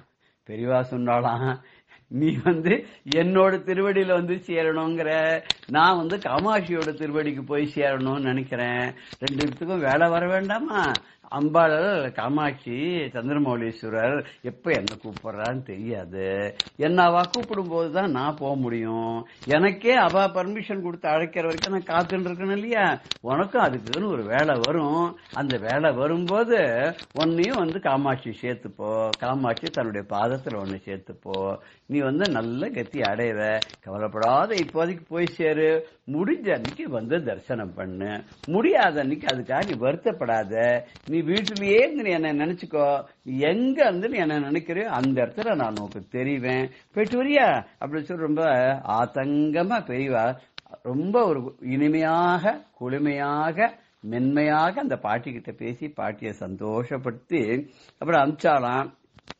பாட்டி சொன்னாலும், எனக்கு வேற ஒண்ணுமே வேணாம்ப்பா, எனக்கு முக்தி கிடைச்சா போறோம், கிடைக்காத போகணும், யாருக்கும் தொந்தரவு பண்ணாத போகணும், இனிமே எனக்கு பிறவி இருக்கப்படாது, அப்படி ஒரு பிறவி கிடைச்சாலும் நான் வந்து உன்னை மறக்காத இருக்கணும், என்னன்னைக்கு நான் சிவ பூஜையில ஈடுபடணும், நான் என்னன்னைக்கு பக்தி ஸ்ரத்தையோட இருக்கணும்ன்ற ஒரு ஆசீர்வாதத்தை எனக்கு கொடுப்பா அப்படின்னு சொன்ன பெரியவாளும், ஒன்னும் கவலைப்படாது பாட்டி, நீ நினைக்கிற மாதிரி எல்லாம் நடக்கும், இப்போ நீ போயிட்டு வா, பிரசாதம் வாங்கிட்டு உள்ள போய் மடத்துல சாப்பிட்டுட்டு நீ கிளம்பு அப்படின்னு சொல்லிட்டு பெரியவா ரொம்ப கருணையோட அந்த பாட்டி அனுப்பிச்சுட்டு அப்புறம் திருப்பி போய் பழையபடி அந்த உள்ள நடக்கிற அந்த ஆலோசனை அந்த மீட்டிங்ல போய் சேர்ந்துட்டு அவளோட இது பண்ணா. இது வந்து அத்தனை பேருக்கும் ரொம்ப ஆச்சரியம். கியூல இத்தனை பேர் கூட்டத்தில் இருக்கும்போது பெரியவா கருணையோட வெளியில வந்து அந்த முகிலானது அந்த கருணை மழை அந்த பாட்டிக்கு மாத்திரம் பொழிஞ்சுட்டு ஆசுவாசப்படுத்தி பாட்டிய சந்தோஷமா அனுப்பிச்சுட்டு உள்ள போனாரு. இது மாதிரி எத்தனை பேருக்கு இந்த பாக்கியம் கிடைக்கும் இல்லையா? இது எல்லாமே புண்ணியம் பண்ணியிருந்தாதான். ஜென்மாந்தர சுகிருத்தமோ, இந்த ஜென்மத்துல பண்ண சுகிருத்தமோ, நம்ம அப்பா அம்மா தாத்தா பாட்டி கொள்ளு தாத்தா கொள்ளு பாட்டி எல்லாம் பண்ண புண்ணியமோ, இல்ல நாம பண்ணிட்டு இருக்கிற புண்ணியமோ, பண்ண போற புண்ணியமோ, ஏதோ ஒரு புண்ணியம் இருந்தால் ஒழிய பாக்யவந்தோ லபந்தே அப்படின்னு சொன்ன மாதிரி அதுக்கு ஒரு பாக்கியம் பண்றவாளுக்கு தான் இந்த மாதிரியான அருமையான ஒரு சந்தர்ப்பம் வாய்க்கும். பெரியவாளுடைய அனுகிரகமும் நமக்கு கிடைக்கும். நாமளும் பெரியவாளை தினந்தோறும் நினைச்சு வழிபட்டு பெரியவாளுடைய அனுகிரகம் நமக்கு என்னன்னைக்கு இருக்கணும், அந்த கருணை என்னன்னைக்கு இருக்கணும் சொல்லிட்டு ஜெய ஜெயசங்கர ஹர ஹர சங்கர ஸ்ரீ குருபியோ நமஹ. ராம் ராம். பெரியவா சரணம். இந்நிகழ்ச்சியின் அடுத்த பகுதி நாளை மாலை இதே நேரத்தில் ஒளிபரப்பாகும். பெரியவா சரணம். பெரியவா சரணம். அடுத்த நிகழ்ச்சி மகா பெரியவா மகிமை உபன்யாசம். வழங்குபவர் பிரம்மஸ்ரீ கணேச சர்மா அவர்கள். 1924 திருவையாத்துல இருக்கிறதே அந்த வெள்ளத்திலேருந்து உதவி பணியெல்லாம் செஞ்சா அப்படின்னு பார்த்தோம். இதுக்கு முன்னாலேயே 10 வருஷம் முன்னால 1914 பெங்கால்ல குல்னா அப்படிங்கிற இடத்துல ரொம்ப பெரிய வெள்ள சேதம் ஏற்பட்டது. பல்லாயிரக்கணக்கான ஜனங்கள்லாம் உடைமையெல்லாம் இழந்தா, வீடு வாசல் எல்லாத்தையும் இழந்து, கால்நடையெல்லாம் பரம பெரிய உயிர் சேதெல்லாம் ஏற்பட்டு ரொம்ப பெரிய கோர விபத்தா இருந்தது. அப்போ தவிச்சுன்னு இருக்கிற அந்த ஜனங்களுக்கெல்லாம் உதவி பண்றதுக்காக பலரும் முன் வந்து வாலண்டியரா அவாவா நிதியெல்லாம் திரட்டி நாட்டில் ஒரு பெரிய ஒரு இயக்கமாவே இருந்து அதை பண்ணப்பட்டது. அதுல சென்னை மாகாணத்துல ஹிந்து பத்திரிகை அதிபர் கஸ்தூரி ரங்க ஐயங்கார் அவரோட ஏற்பாடுல நிதி திரட்டினா. அந்த நிதி திரட்டுறதுக்காக அவர் என்ன பண்ணினார், தன்னோட ஹிந்துல விளம்பரம் கொடுத்திருந்தார். எல்லாரும் மனமும் வந்து பொருளுதவி பண்ணணும் இந்த ஜனங்களுக்கெல்லாம் அப்படின்னு. அன்னைக்கு பேப்பர்ல வந்ததை பார்த்தோன்னு இது பெரியவா பார்வைக்கு பட்டுது. பெரியவா பார்வையில பட்டோன்னு உடனே என்ன பண்ணா, அன்னைக்கு மடத்துல மேனேஜர்கிட்ட சொல்லி ஹிந்து ஆபீஸ்க்கு கஸ்தூரங்கையங்கருக்கு 500 ரூபாய் மணி ஆர்டர் பண்ண சொன்னா. அதாவது 1914 500 ரூபாங்கிறதெல்லாம் பெரிய காரியம், பெரிய தொகை. ஏன்னா ரூபா 1 ரூபா நோட்டு, 5 ரூபா நோட்டு, 10 ரூபா நோட்டு பழக்கத்தில் அதிகமா இல்லாத காலத்துல 500 ரூபாய் பெரிய டொனேஷன் கொடுத்து அனுப்பிச்சா. இது பார்த்த கஸ்தூரி ரங்கையங்க ரொம்ப நெகிழ்ந்து போனார். உடனே அவர் பெரியவாளுக்கு லெட்டர் எழுதியிருந்தார்.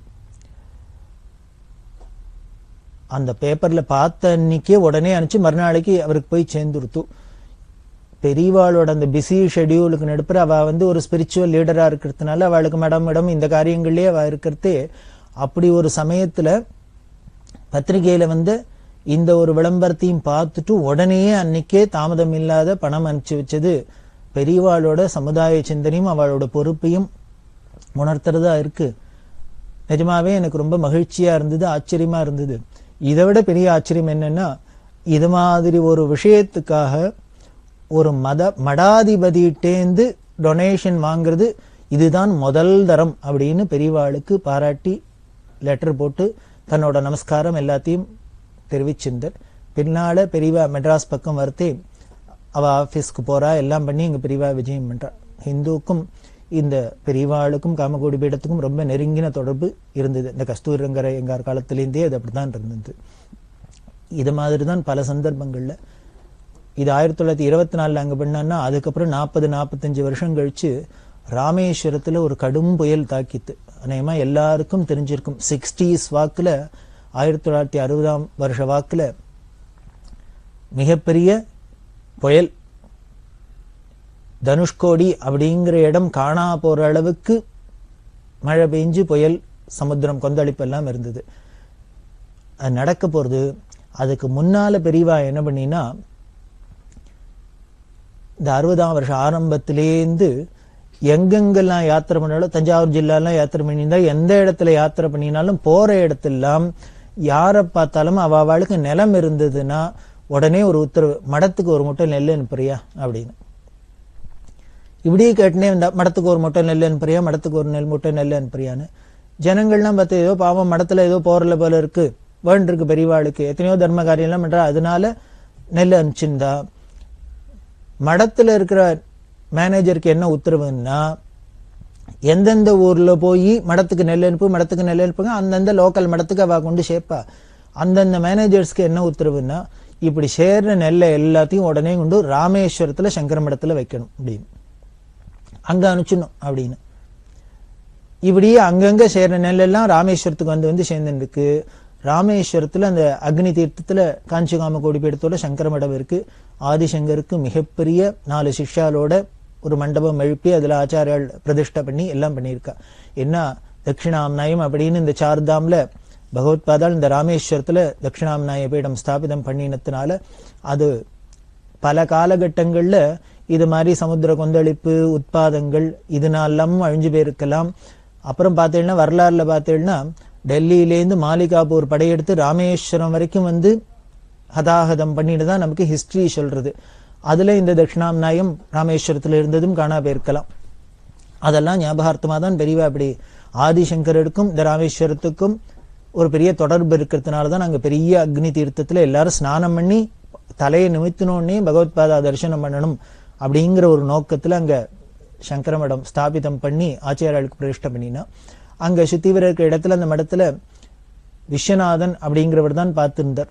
ராமேஸ்வரம் விஷு அப்படின்னே அவரை சொல்லுவா. அவர் தான் பார்த்துட்டு இருக்கார். இப்படி அங்கங்க செய்யற நெல்லெல்லாம் இங்க வருது. அவருக்கு என்ன இன்ஸ்ட்ரக்ஷன்னா, எல்லாத்தையும் வாங்கி வாங்கி உள்ளுக்குள்ள அடுக்கி வச்சுக்கணும் அப்படின்னு. பார்த்தா வர நெல்லாம் அடுக்கி வைக்கிற ஒரு ரூம் முழுக்கெல்லாம் ரொம்ப போயிடுத்து. உடனே அடுத்தது இன்னொரு ரூம்ல வச்சா, அங்க வச்சா, இங்க வச்சா, பார்த்தா மடம் முழுக்கலும் நெல் முட்டையா இருக்கு. வைக்கிறதுக்கு இடம் இல்லை, என்ன பண்றதுன்னு தெரியல. அப்படி நெல் சேர்ந்துட்டே இருந்தது. அவர் என்ன பண்ணினார், விஷு மடத்துக்கு லெட்டர் போட்டார் மேனேஜருக்கு. இங்க ராமேஸ்வரம் மடத்திலயோ அதிகமா ஒன்னும் கூட்டம் இல்ல, இங்க ஜனங்களும் அதிகமா இல்லாதனால இவ்வளவு நெல் இங்க எதுக்கு உபயோகம் பண்றதுக்கு இல்லையே, என்ன பண்ணணுங்கிற அபிப்பிராயத்துல பெரியவா இங்க அனுப்புறா. அதை கொஞ்சம் கேட்டு சொன்னா பரவாயில்ல, நான் அதை எப்படி விநியோகம் பண்ணணும் எப்படி உபயோகிக்கணும்னு சொன்னா பரவாயில்ல, ஏன்னா வாங்கி வாங்கி அடுக்கி வச்சு வீணா பெடாத இருக்கணும் அப்படின்னு. இவர் லெட்டர் போட வேண்டியது, பதிலே வராது. இப்படி பல லெட்டர் போட்டு போட்டு பார்த்தார், பதில் வரல. லெட்டர் போட்டா என்ன வரும்னா இன்னும் 10 மூட்டை நெல் வரும். இப்படி இவர் பார்த்து பார்த்து பொறுமை இழந்து என்ன பண்ணார், அவர் கிளம்பி வந்துட்டார். நேர காஞ்சிபுரத்துக்கு வந்தார். காஞ்சிபுரத்துக்கு வந்தோன்னா மேனேஜர் CS விஸ்வநாதன் அவர்கிட்ட கேட்டார், என்னமாமா நான் லெட்டர் போட்டுட்டே இருக்கேன், நெல்லு தான் வரதே வழியே பதில் வர மாட்டேங்கிறது, இந்த நெல்லாம் வச்சு நாங்க என்ன பண்றது, அங்க உபயோகம் இல்லையே அப்படின்னு. அப்பா நீ லெட்டர் போடுற, ஆனா நானும் பெரியவாள்கிட்ட தான் போய் சொல்றேன், பெரியவா பதில் சொன்னாதானே நான் உனக்கு பதில் சொல்ல முடியும், லெட்டர் எழுத முடியும், என்ன கோச்சுக்கிறியே, அதனால பெரியவா நான் எப்ப போய் சொன்னாலும் பதில் சொல்ல மாட்டேங்கிறேன், நானும் உனக்கு பதில் எழுத முடியல அப்படின்னு. இப்பதான் நேரம் வந்திருக்கே, வா 2 பேருமா நேரையே போய் கேட்டுலாம் அப்படின்னு பெரியவாள்கிட்ட வந்தா. பெரியவாள்கிட்ட வந்து கேட்டா, இத்தனை நெல் ராமேஸ்வரத்துக்கு என்ன பண்றது, அங்க உபயோகம் இல்லையே அப்படின்லாம், எதுக்காக அனுப்பிச்சான்னு தெரியல அப்படின்னு. உடனே பெரியவா ஒண்ணுமே பதில் சொல்லல.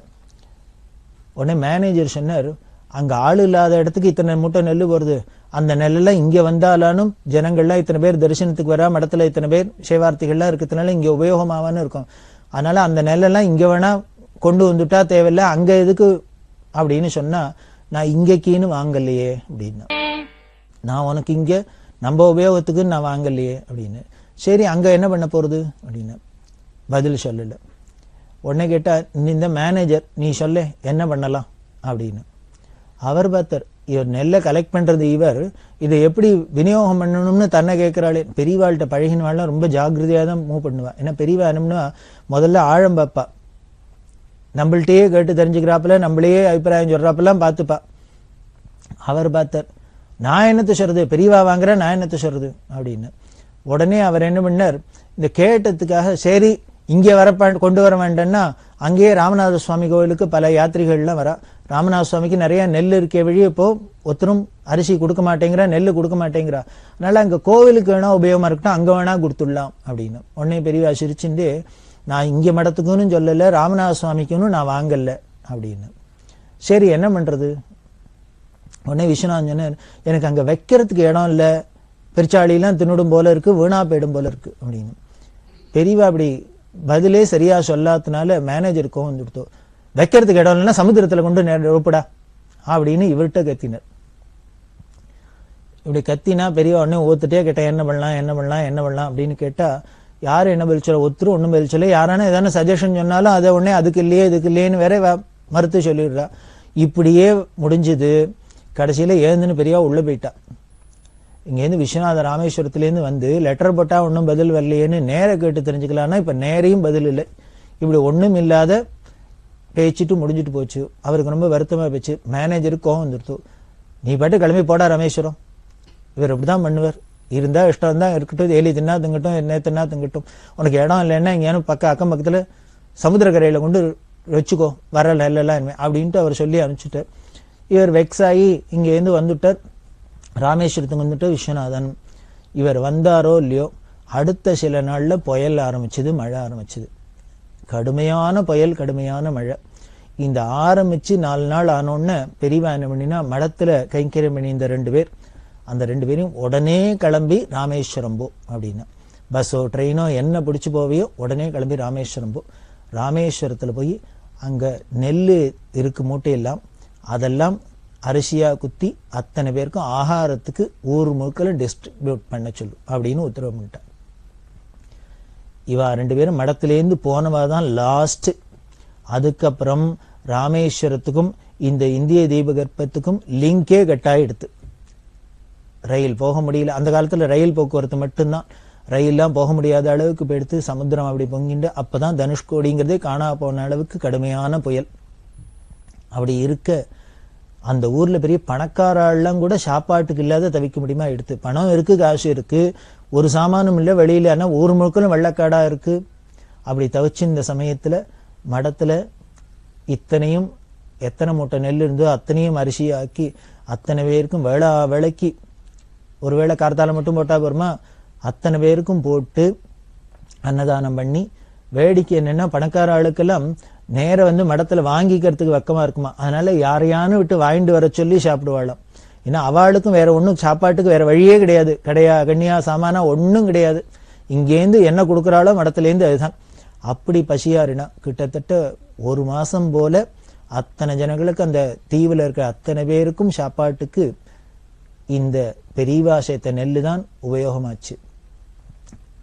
அப்புறம்தான் தெரிஞ்சது, ஓ இப்படி ஒரு உட்பாதம் ஒண்ணு வரப்போறது, அத்தனை பேரும் சாப்பாட்டுக்கு திண்டாட போறாங்கிறதுக்காக தான் போல இருக்கு.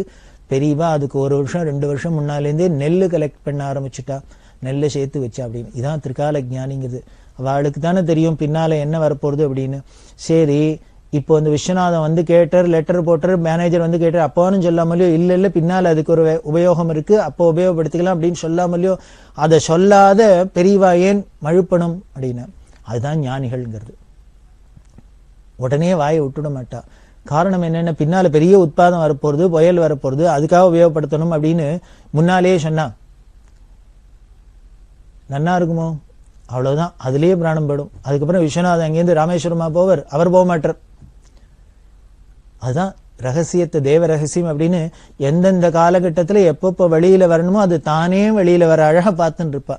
மகேஸ்வர மகாகல்ப மகாதாண்டவ சாட்சிண்ணே நமஹ அப்படின்னு லலிதா சஹஸ்ரநாம அம்பாளை பத்தி வர்ணிக்கிறது என்னென்ன, மகாபிரளயத்துல அந்த ஊழித்தாண்டவம் ஆடி பரமேஸ்வரன் எல்லாத்தையும் அந்த மகா பிரளயமா சம்ஹாரம் பண்றதே அதை பார்த்துன்னு ஜெகன்மாதாவான பராசக்தி எப்படி இருக்குன்னு சாட்சி மாத்திரமா நின்று காலம் வேடிக்கை பார்த்து நிற்கிறா. அதுக்கப்புறம் 1924 வருஷம் திருக்காட்டுப்பள்ளிக்கு விஜயம் பண்ணா. திருக்காட்டுப்பள்ளியில தான் PS சிவசுவாமி ஐயர் ஸ்தாபிதம் பண்ண ஸ்கூல் இருக்கு. அந்த ஸ்கூலுக்கு விஜயம் பண்ணினா அங்கெல்லாம் முடிச்சுன்னு நேமம், பழமானேரி, ஒம்பத்துவேலி, ரங்கநாதபுரம் அதெல்லாம் முடிச்சுன்னு வரகூருக்கு வந்தா. வரகூர் பெரிய க்ஷேத்திரம், வராகபுரி அப்படின்னு நாராயண தீர்த்தர் அப்படிங்கிற மகான், அவர் ஆந்திர தேசத்திலேருந்து வந்தவர். அவருக்கு தீராத வயிற்று வலியாயிருக்க பகவானோட அனுகிரகத்தினால தீர்ந்தது. சுவாமி வராக ரூபத்துல வந்து இந்த வராகபுரியில இங்கேயே வாசம் பண்ணு அப்படின்னு காமிச்சத்தினாலே அதுக்கு வராகபுரி அப்படின்னு பேரு. அங்க பெருமாள் கோவில் இருக்கு, அதுலதான் இந்த நாராயண தீர்த்தர் இருந்து இவர் ரொம்ப பிரபலமான கிருஷ்ணலீலா தரங்கம் அப்படிங்கிறத ஏற்றினவர். பரம விஷ்ணு பக்தர், அத்வைத சந்நியாசி, பரம அத்வைத சந்நியாசி. அவர் விஷ்ணு பக்தி பண்ணிட்டு தரங்கள்லாம் பாடியிருக்கார், கிருஷ்ண பக்தர். அதுதான் இந்த வரகூரோட விசேஷம். இன்னைக்கும் அங்க உரியடி உற்சவம் அப்படின்னு ரொம்ப விமரிசையா நடக்கிறது. கோகுலாஷ்டமி சமயத்துல இந்த வரகூர் உரியடி அப்படின்னு தஞ்சாவூர் ஜில்லால ரொம்ப பிரசித்தம். அந்த வரகூர் உரியடி உற்சவத்துல போய் எல்லாரும் அவசியம் பார்க்கறதுக்கு ஆனந்தமா இருக்கும். அந்த வரகூர் க்ஷேத்திரத்துக்கு பெரியவா விஜயம் பண்ணினா, அப்புறம் மரு, சாத்தூர், முல்லக்குடி இப்படி வழியா வல்லத்துக்கு வந்தா, வல்லத்துல அதுக்கு முன்னால வல்லம் காணாத அளவுக்கு ஒரு பெரியவாளுக்கு ரிசப்ஷன். அதுல இன்னொரு ஆச்சரியம் என்னன்னா, எல்லா மதத்தை சேர்ந்தவா, இந்துக்கள், முஸ்லீம்கள், கிறிஸ்தவா, ஹரிஜனங்கள் எல்லாருமா சேர்ந்துட்டு பெரியவாளுக்கு ரொம்ப கிராண்டா ஒரு ரிசப்ஷன் வல்லத்துல. அப்படி வல்லத்துல பெரியவாளுக்கு கேம்ப முடிச்சுண்டு புதுக்கோட்டை சீமை முழுக்கலும் யாத்திரை பண்ணினா. ஸ்ரீசந்திரசேகர குருர் பகவான் சரண்யே. இந்தோனேஷியா பத்தி, இந்தோனேஷியாவில் ஜாவா, பாலின்னு தீவெல்லாம் இருக்கு. அதுலலாம் நம்ம இந்து மதம் எப்படி வேறோன்றி இருந்தது அப்படிங்கறதெல்லாம் பெரியவா ரொம்ப டீட்டெயில்டு ஆராய்ச்சி பண்ணி சொல்லியிருக்கா. அதெல்லாமும் நமக்கு புஸ்தகங்கள் வாயிலா தெய்வத்தின்குள்ள கிடைக்கிறது. இந்த இந்தோனேஷியாவை பத்தி பெரியவா ஆராய்ச்சி பண்ணி இத்தனை விஷயங்கள்லாம் சொன்னதை பார்த்துட்டு, இந்த விஷயங்கள்லாம் கேள்விப்பட்டு பிரபல இந்த பிரயாண ஏற்பாட்டாளர் தாமஸ் குக் அப்படிங்கிறவா என்ன பண்ணினா, பெரியவாளுக்கு லெட்டர் போட்டிருந்தா. இந்த ரிசர்ச் விஷயமா பெரியவா இந்தோனேஷியா போகணும் அப்படின்னா தாங்க அதுக்கு உண்டான பயணத்துக்கு ஏற்பாடெல்லாம் பண்றோம், ஃபிளைட்ல போர்டிங், லாட்ஜிங் எல்லாம் ஏற்பாடு பண்றோம் அப்படின்னு, எப்போ போகணும் என்னங்கிறத பெரியவா காலங்கள்லாம் சொன்னா நாங்க அதுக்கு ஏற்பாடு பண்றோம் அப்படின்னு பெரியவாளுக்கு லெட்டர் போட்டிருந்தா. எல்லாருக்கும் ஒரே சந்தோஷம், வேடிக்கை, சிரிப்பு. பெரியவா இனிமே எப்போ இங்கேருந்து இந்தோனேஷியாவுக்கு போறா அப்படின்னு. தமிழ் தாத்தா உவே சுவாமிநாதையர், அவரால் தான் இன்னைக்கு தமிழ்ல லிட்ரேச்சர் அப்படிங்கிறதுலாம் ஒன்று இருக்குன்னா உவே சுவாமிநாதையரால். அந்த தமிழ் தாத்தா உவே சுவாமிநாதையருக்கு ஒரு கௌரவப்படுத்தணும் அப்படிங்கிறதுனால மதுரை தமிழ் சங்கத்தோட வருஷாந்திர கூட்டத்தில் சர் சிபி ராமசுவாமியர் தலைமையில் உவே சுவாமிநாதையருக்கு தாட்சிணாத்திய கலாநிதி அப்படிங்கிற பட்டத்தை கொடுத்து பெரியவா கௌரவிச்சா. இந்த பட்டத்தை கொடுக்கறதே ஸ்ரீமுகம், 2 ரெட்டை காஷ்மீர் சால்வை, அதோட கோல்டன் ஃபவுண்டன் பேனா, இது எல்லாம் கொடுத்து பிரசாதத்தையும் கொடுத்து சுவாமிநாதையரை கௌரவிச்சு இந்த பட்டத்தை கொடுக்க முடியுமா பெரியவா ஏற்பாடு பண்ணியிருந்தா. அந்த பட்டத்தை வாங்கிட்டு இந்த சன்மானங்கள்லாம் வாங்கிட்டு சுவாமிநாதையர் ரொம்ப உருக்கமா பேசினர். எனக்கு இந்த பட்டத்தை விட எல்லாத்தையும் விட ரொம்ப பெருமையா இருக்கு என்னன்னா, பெரியவா கையால இதெல்லாம் கிடைச்சிருக்கு, இந்த பிரசாதம் கிடைச்சிருக்கே அப்படிங்கிறதான் எனக்கு ரொம்ப பெரிய பெருமையா இருக்கு, ஆச்சரியமா இருக்கு அப்படின்னு சொல்லி பெரியவாளை தமிழ் தெய்வத்தோட அவதாரம் அப்படின்னு அவர் வர்ணிச்சிருக்கார். தமிழ் தெய்வத்தையோட அவதாரம் சாட்சாத் பெரியவா அப்படின்னு சொல்லி. ஏன்னா பல சந்தர்ப்பங்கள்ல நான் பெரியவாள்கிட்ட பேசியிருக்கேன். அவளுக்கு இந்த தமிழ் மொழியில இருந்த ஆர்வமும், அந்த லிட்ரேச்சர்ல இருந்த ஆர்வமும், ஆராய்ச்சிகளும், அவளோட ஆழ்ந்த தமிழ் புலமையும் எனக்கு நன்னாவே தெரியும், நான் அனுபவிச்சவன். அதனால அவ தமிழ் தேவதை அவதாரம் அப்படி எல்லாம் சொல்லி பெரியவாளை ரொம்ப பாராட்டினர். அவர் இன்னொன்னு சொன்னார், தன்னோட 18 வயசுல பெரியவாளோட பரமேஷ்டி குரு இளையாத்தங்குடி பெரியவா அப்படின்னு சொன்னமே, அவளோட சந்திரமௌலீஸ்வர பூஜையெல்லாம் அவர் பார்த்திருக்காராம். சின்ன வயசுல 18 வயசுல அவர் வந்து பார்த்திருக்காரு. அந்த சந்திரமௌலீஸ்வர பூஜை சிவ பூஜையில இந்த இளையாத்தங்குடி பெரியவா பண்றது ரொம்ப அமானுஷ்யமா இருக்கும், அசாத்தியமா இருக்கும். அந்த பில்வத்தை எடுத்து இப்படி அர்ச்சனை பண்ற அழக பார்த்தாலே தெரியும், அதை நேர பார்த்தவாளுக்கு தான் தெரியும். அப்படி ஒரு பூஜையை நான் பார்த்திருக்கேன். அதுக்கப்புறம் அந்த பூஜையை பெரியவா பண்றதே பார்த்தேன். அதே அவ பரமேஷ்டி குரு பண்றாப்புலயே இருக்கு அந்த சந்திரமௌலீஸ்வர பூஜை அப்படின்னு. சந்திரமௌலீஸ்வர பூஜை அப்படிங்கிறது காஞ்சி மடத்துல ரொம்ப விசேஷம். ஆதிசங்கர பகவத்பாதாள் கைலாசத்துக்கு போனார். கேதாரத்திலேந்து சூக்ஷ்மமா கைலாசத்துக்கு போய் பார்வதி பரமேஸ்வரால தரிசனம் பண்ணி பரமேஸ்வரனே தன்னோட கையால இந்த 5 ஸ்படிகலிங்கத்தை கொடுத்தார். அந்த 5 ஸ்படிகலிங்கத்தையும் வாங்கின்ற ஆச்சாரியால் அம்பாளோட அனுகிரகத்துல சௌந்தர்ய லகரி அப்படின்னு பரமேஸ்வரனே பண்ணின அந்த ஸ்லோகத்தையும் கொடுக்க, அது 2த்தையும் வாங்கிட்டு வந்தார். அப்படி வரத்தே தான் வழியில் இருந்த நந்திகேஸ்வரர் சௌந்தர்யலிங்க பெரிய மந்திரசாஸ்திரம் பரமேஸ்வரனே அம்பாள் மேல பண்ணினது, இது பூலோகத்துக்கு போறதாவது மலிஞ்சு போயிடுமே அப்படிங்கிறதுனால ஆச்சாரியால் கையிலேந்து புடுங்கினார் அப்படின்னு சங்கர விஜயம் சொல்லும். அதுல முன்னால இருந்த 40 ஸ்லோகத்துக்கு மேல நந்திகேஸ்வர கை ஆச்சாரியால் கையில வந்தது. பிற்பகுதியில இருந்தெல்லாம் நந்திகேஸ்வர கைக்கு போயிடுத்து. ஆச்சாரியால் வருத்தப்பட பண்ணே பின்னால வந்து ஈஸ்வர ஆக்ஞையில போனா என்ன, போனது நல்லதா போச்சு, நந்திகேஸ்வரர் எதெல்லாம் பிடிங்கின்றாரோ அதை நீ என்ன பண்ணு, நீனாவே பாடி அதை ரொப்பிடு அப்படின்னு சொல்ல பின்னால இருந்ததெல்லாம் ஆச்சாரியாலே பண்ணி இந்த சௌந்தர்யில 100 பூர்த்தி பண்ணினா அப்படின்னு நமக்கு தெரிய வருது. அப்படி இந்த சௌந்தர்யம் பஞ்சலிங்கங்களையும் ஸ்படிகலிங்கங்களையும் வாங்கிட்டு வந்த ஆச்சாரியால் 5 இடத்துல ஸ்தாபிதம் பண்ணி இருக்கா. நேபாளத்துல நீலகண்ட கஷேத்திரத்துல, பத்ரீக ஆசிரமத்துல, இன்னும் சிதம்பரத்துல, காஞ்சிபுரத்துல, கூடலி சிருங்கேரி, இந்த 5 இடத்துலையும் இந்த பஞ்சலிங்கங்களையும் ஸ்தாபிதம் பண்ணினதா பிராச்சீன சங்கர விஜயங்கள்லாம் சொல்றது. அதுல காஞ்சிபுரத்துல இருக்கிறது, ஸ்ரீமடத்துல இருக்கிறது யோக சந்திரமௌலீஸ்வரர். இவரை அர்ச்சனை பண்றவா யோகீஸ்வராளா தான் இருப்பா, இவரை வழிபடுறவாள்லாம் யோகீஸ்வராளா தான் இருப்பா. அதனால யோக சந்திரமௌலீஸ்வரர். இந்த சந்திரமௌலீஸ்வர பூஜை ரொம்ப விவரமா ரொம்ப விஸ்தாரமா நடக்கும். இன்னி வரைக்கும் அப்படிதான் நடந்துட்டு இருக்கு. அந்த பெரியவா எப்படி சந்திரமௌலீஸ்வர பூஜை பண்ணுவா அந்த பாவம் அப்படின்னா ஆச்சரியமா இருக்கும். பெரியவா 13 வயசுக்கு பட்டத்துக்கு வந்தா இல்லையா, முன்னால சொல்லி தரத்துக்கு குரு இல்ல, அவர் சித்தி ஆயிட்டர் வந்தா. வித்வான்கள்லாம் சொல்றா இது பெரிய அத்வைத மடம், அப்படி இருந்தா கூட இங்க உலகத்தை உத்தேசிச்சு பூஜை இன்னும் ஜபதபம் எல்லா அனுஷ்டானங்கள்லாம் வைக்கப்பட்டிருக்கு, இதெல்லாமும் ஸ்ரத்தையா பண்ணணும். இப்படி துவைதமா வெளியில காரியங்கள் பண்ணினாலும் உள்ளுக்குள்ள அந்த அத்வைதம்ங்கிறது மறந்து போயிடாத இருக்கணும். பூஜை பண்ற சந்திரமௌலீஸ்வர வேற இல்ல, பூஜை பண்ற நாம வேற இல்ல அப்படிங்கிற பாவத்தோட பூஜை பண்ணும். பூஜை பண்ணிட்டே சொல்றமே, தேகோ தேவாலயா ஜீவோ புரோக்தோ தேவா சனாதனா தெஜேத் அஜ்ஞான நிர்மால்யம் சோகம் பாவேன பூஜையத் அப்படின்னு அந்த பாவத்தோட பூஜை பண்ணணும் அப்படின்னு வித்வான்கள்லாம் சொல்லி கொடுக்கிறா. உடனே 13 வயசு குழந்தை பெரியவா கேட்கிறா, பூஜை பண்றதை மட்டும்தானா அப்படின்னு. அந்த சந்திரமௌலீஸ்வர வேற இல்ல, நாம வேற இல்ல, சோகம் ஹம்ச சோகம் அப்படிங்கிற பாவம் ஏதோ பூஜை பண்ற இந்த 1 மணி நேரம் 2 மணி நேரம் இருந்தா போருமா, இல்ல 24 மணி நேரமும் இருக்கணுமா? நமக்கு இந்த அனுபூதி அத்வைத ஞானம் அப்படிங்கிறது எப்பொழுதும் இருக்கணும், பர்மனண்டா. ஏதோ பூஜா காலத்துல மட்டும் இருக்கிறது, மற்ற காலத்துல துவைதமா இருந்து நான் வேற உலகம் வேற இருந்துன்னா விபரீதமான இருக்கும். அதனால பூஜா பண்றதை மட்டும்தானா, பூஜா காலத்துல மட்டும்தானா அப்படின்னா அந்த வித்வான் பார்த்தர் இந்த கேள்வியை எதிர்பார்க்கல. உடனே கன்னத்துல போட்டு நமஸ்காரம் பண்ணிட்டு, தப்பு தப்பு தப்பு, பெரியவாளுக்கு நான் சொன்னது தப்பு அப்படின்னு. அவ எப்பொழுதுமே சந்திரமௌலீஸ்வரங்கிற அந்த சோகம் பாவம்ங்கிற பூஜை இருக்கா, ஹம்ச சோகம்னு இருக்கா. அதனால அவளுக்கு போய் நம்ம சொன்னோமே அப்படின்னு அவர் நினைச்சின்றார். இப்படிதான் பெரியவா பூஜை பண்ணி இருக்கா. அந்த சந்திரமௌலீஸ்வர பூஜையும் அதுவும் ரொம்ப விசேஷம்.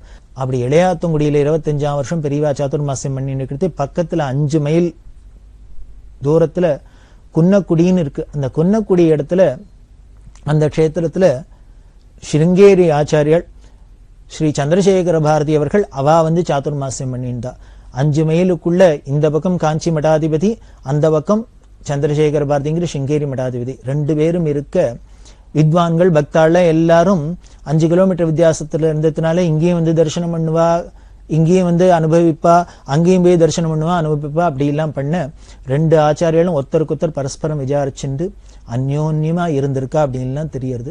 அப்படி 2 பீடாதிபதிகளும் ஸ்ருங்கேரி ஆச்சாரியாலும் பெரியவாளும் ஒரே இடத்துல இருந்தது 1925ஆம் வருஷம். இப்படி ஜனங்கள் எல்லோருக்கும் பரமபாகியம் கிடைச்சது. அப்போ 25ஆம். பெரியவா சரணம். இந்நிகழ்ச்சியின் அடுத்த பகுதி நாளை மாலை இதே நேரத்தில் ஒளிபரப்பாகும். பெரியவா சரணம். பெரியவா சரணம். அடுத்த நிகழ்ச்சி திருவாசக இன்னிசை. வழங்குபவர் ஸ்ரீ சத்குருநாத தேசிகர் அவர்கள். பெரியவா சரணம். திருச்சிற்றம்பலம். ஆத்தும சுத்தி ஆடுகின்றிலை கூத்துடையான் கழற்கு அன்பிலை என்பு உருகி பாடுகின்றிலை பதைப்பதும் செய்கிலை பணிகிலை பாதமலர் சூடுகின்றிலை சூட்டுகின்றதுமிலை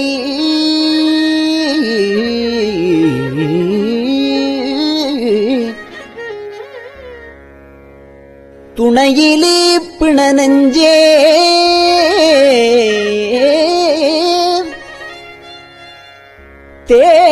தேடுகின்றிலை தெருவுதோர் அலரிலை செய்வது ஒன்றும் அறியேனே.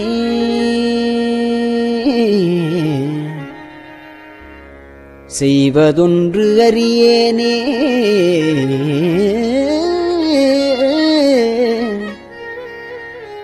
அறிவிலாத எனைப் புகுந்து ஆண்டு கொண்டு அறிவதை அருளிமேல் நெறியலாம் புலமாக்கிய எந்தையை பந்தனை அறுப்பானை பிரிவிலாத இன்னருள்கள் பெற்றிருந்து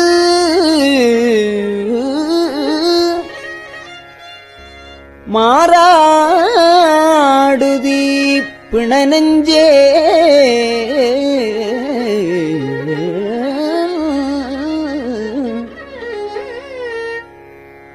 கிரியலாம் மிகக் கீழ்ப்படுத்தாய் கெடுத்தாய் என்னை கெடுமாறே.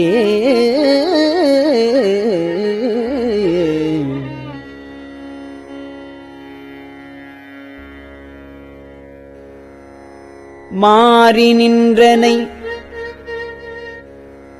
கெடக்கிடந்தனையை எம்மதியிலி மடநெஞ்சே. தேருகின்றிலம் இனி உனைச் சிக்கனச் சிவனவன் திரள் தோள் மேல் நீரு நின்றது கண்டனையாயினும் நெக்கிலை இக்காயம் கீறுகின்றிலை கெடுவது உன் பரிசு இது கேட்கவும் கில்லேனே. கிற்றவா மனமே கெடுவாய் உடையான் அடிநாயேனை விற்றலாம் மிக ஆழ்வதற்கு உரியவன்.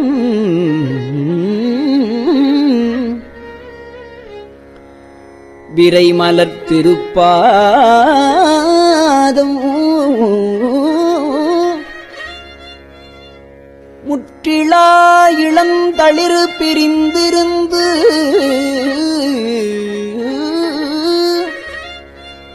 நீ உண்டனையெல்லாம் அற்றவாறும் நின் அறிவும் நின் பெருமையும் அளவருக்கில்லேனே.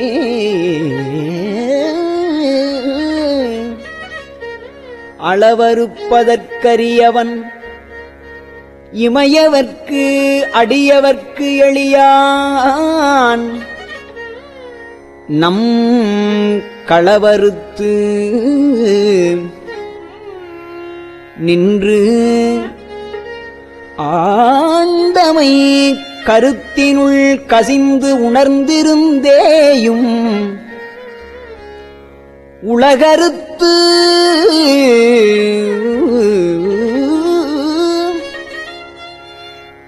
உனை நினைந்து உளம் பெருங்கடல் செய்ததுமிலை நெஞ்சே.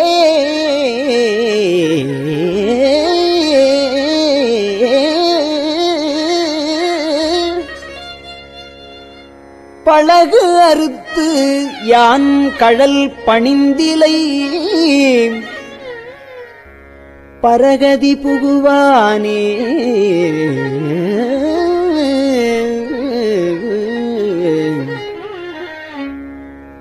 புகுவதாவதும் போதரவில்லதும் புகுவதாவதும் போதரவில்லதும் பொன்னகர் புகப்போதற்கு குகுவதாவதும் எந்தையும் பிரான் என்னை ஆண்டவன் கழற்கு அன்பு நெகுவதாவதும் நித்தலும் அமுதொடு தேனொடு பால் கட்டி மிகுவதாவதும் இன்றெனில் மற்றிதற்கு என் செய்கேன் வினையேனே.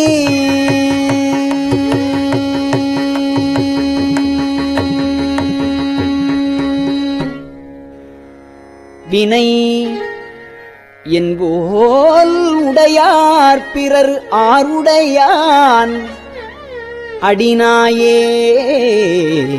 அடிநாயேனை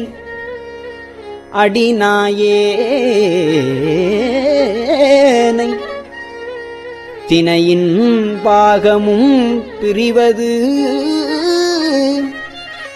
தினையின் பாகமும் பிரிவது திருக்குறிப்பு அன்று மற்றதனாலே முனைவன் பாத நன்மலர் பிரிந்திருந்து நான் முட்டிலேன் தலைகீரேன் இணையன் பாவனை இரும்பு கல் மனம் செவி இன்னது என்று அறியேனே.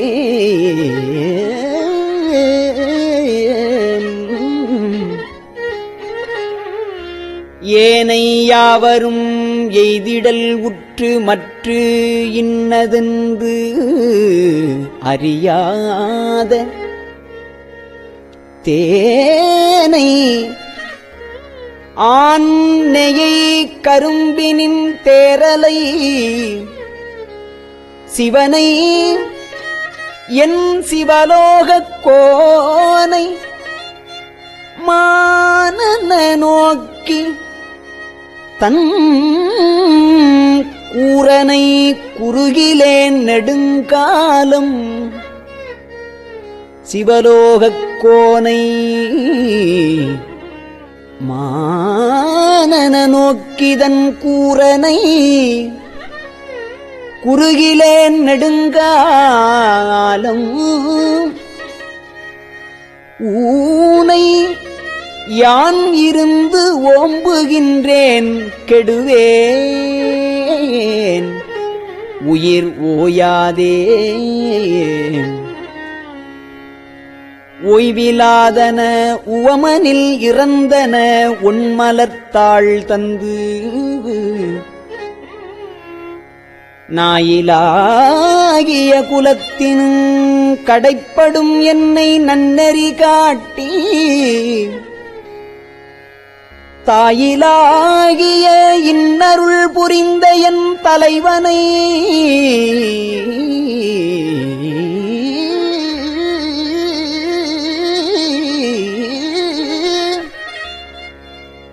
நனி காணேன் தீயில் வீழ்கிலேன் தின்வரை உருள்கிலேன் செழுங்கடல் புகுவேனே.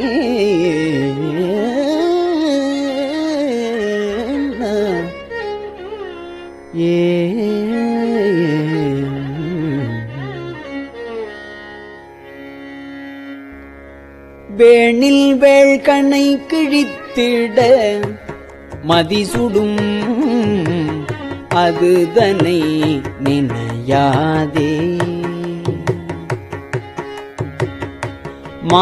மாநிலாவிய நோக்கியர் படிரிடை மத்திடு தயிராகி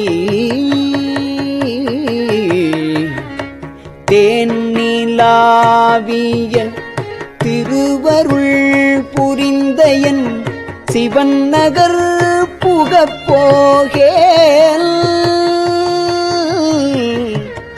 ஊனில் ஆவியை ஓம்புதற்பொருட்டினும் ஊனில் ஆவியை ஓம்புதல் பொருட்டினும் உண்டுடுத்து இருந்தேனே.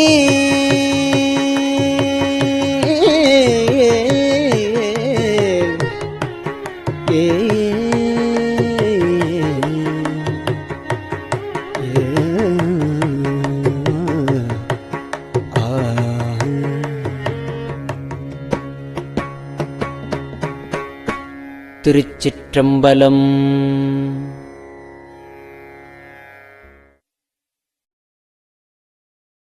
பெரியவா சரணம்.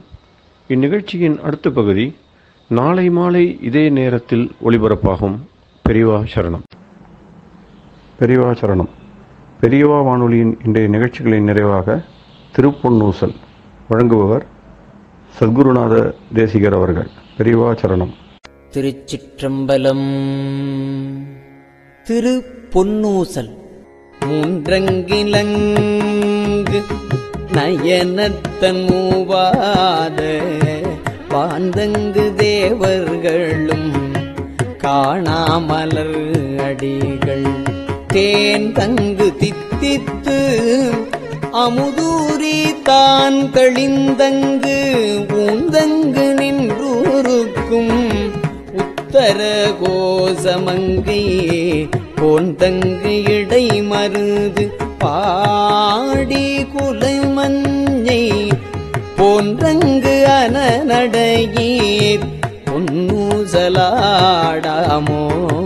போன்றங்கு அனநடையீர் பொன்னூசலாடாமோ.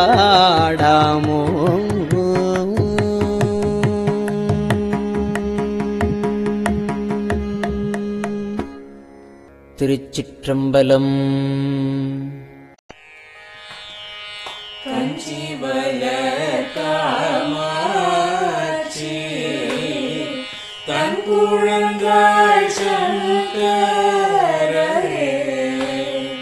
கஞ்சிவல காமாட்சி தன் குழந்தாய் சங்கரே. குரு சந்திரசேகரே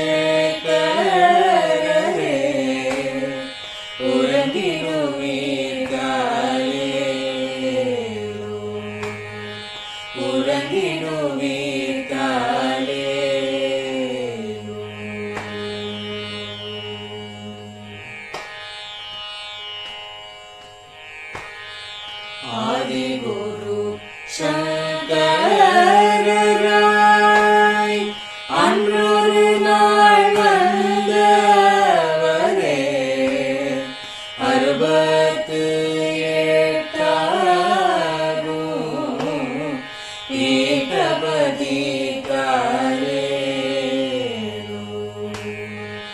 ஏழுலகும் பூப்பவரே காப்பவரே கரப்பவரே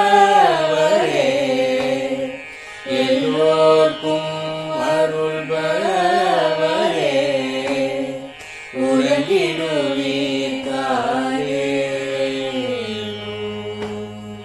அயனுடனே மாலவனோ தேடிய பொற்பதத்தவரே அருமறைகள் சாற்றும் முயல் மலர்பதமே காலே. முக்தி நிலை எய்திடவே சக்தி தரும் சத்குருவே. முக்தி நிலை எய்திடவே சக்தி தரும் சத்குருவே. நித்தமெங்கள் நாவீசையில் நித்திரை கொள்தாயே. நித்தமெங்கள் நாவீசையில் நித்திரை கொள்தாயே. நித்தமெங்கள் நாவீசையில் நித்திரை கொள்தாயே.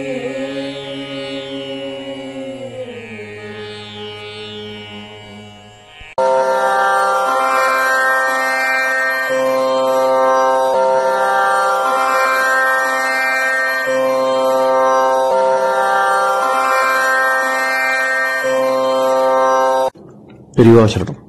பெரியவா வானொலியின் மாலை நிகழ்ச்சிகள் இத்துடன் நிறைவடைகின்றன. எமது அடுத்த ஒளிபரப்பு நாளை காலை இந்திய நேரப்படி 6 மணிக்கு துவங்கும். பெரிவாச்சரணம்.